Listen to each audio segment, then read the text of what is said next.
This is just a quick video kind of explaining a 4-channel servo decoder I've been working on. So the purpose of this is it will run 4 servos.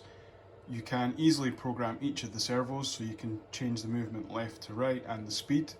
But also, most importantly, you're able to program this through DCC while it's on the layout, so you don't have to hard code any of the addresses like my other DCC decoder.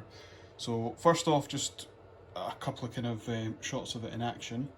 So servo 1, servo 2, servo 3, servo 4. So through the DCC system. Now, in order to program this, it's fairly easy. On my little test board here, all I'm going to do is take digital pin 8 and connect it to ground, and you can see the little red and green LED comes on. Now, the red LED tells me it's in programming mode. The green LED, there's 4 green LEDs, so obviously that's 1 for each servo. So in this particular instance now, this is in learn mode. So any address that I enter now will be stored to each of these servos. So if I want to start from servo 1, as green light number 1 is on, and I'll just program it simply as address 1. So on my DCC decoder controller, hit 1 and a movement. It's programmed that it's now on to 2, servo 2, because we've got light number 2 on. So again, enter the address I want to program into that.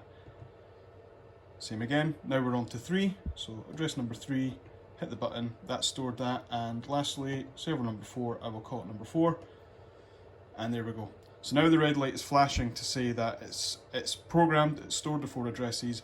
It's not going to let you accidentally reprogram them unless you unconnect this or disconnect this cable and connect it back up again.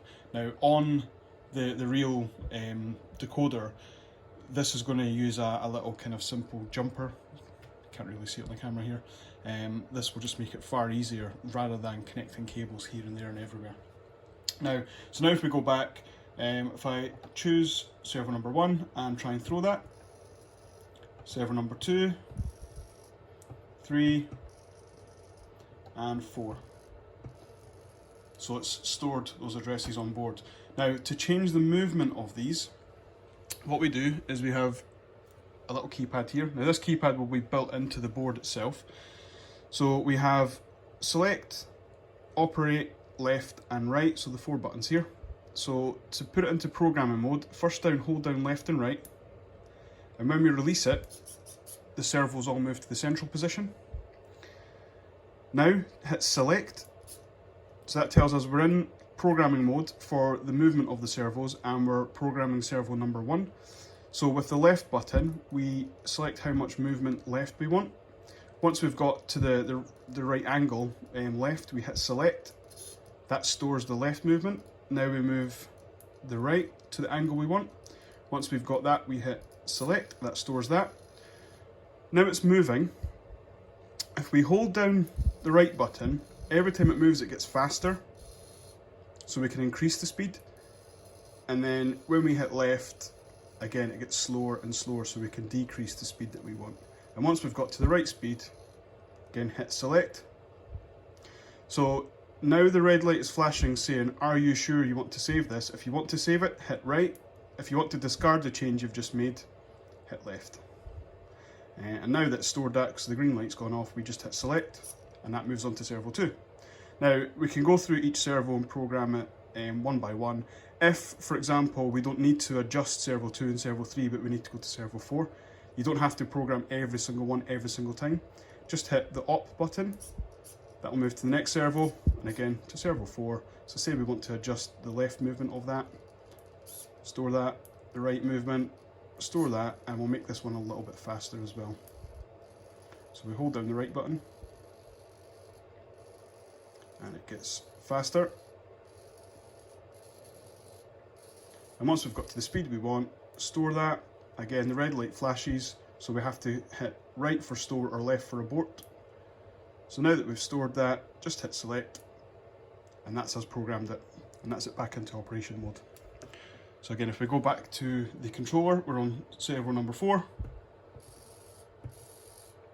and now it moves to the left angle, the right angle, and the speed that we programmed it. Now, the next stage for this is to work on the code in order to connect one of these guys, which is a 4 channel relay board. This will allow a relay to switch for each of the servos here.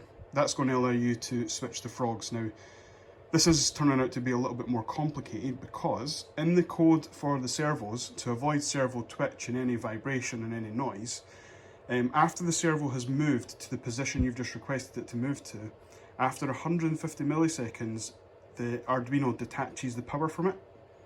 It saves power consumption, but it also stops it twitching and vibrating and loosening itself.